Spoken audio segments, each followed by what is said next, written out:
2025 मा गरेको यो मिस्टेकहरू I won't repeat in 2026. Wait I will tell you my story.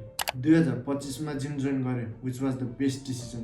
तर त्यो बेलाको समय, परिस्थिति र मेरो एक्सक्युजेसहरूले गर्दाखेरि चाहिँ अन एन एभरेज 6 महिना जति चाहिँ मैले जिममा बिताएँ होला र 6 महिना चाहिँ म रेस्टै गरेर घरमा बसेँ. थाहा छ म कन्सिस्टेन्ट थिइनँ, मेरो डिसिप्लिन बिग्रिरहेको थियो.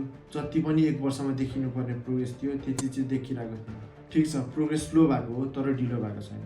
Now I am done with excuses. No more breaks, no more shortcuts, just me and 2026. Note this, 2026 will be my plan.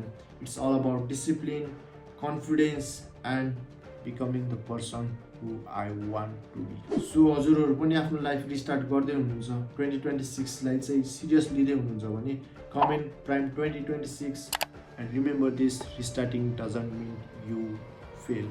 It means you refuse to quit. So let's grow together, let's get stronger.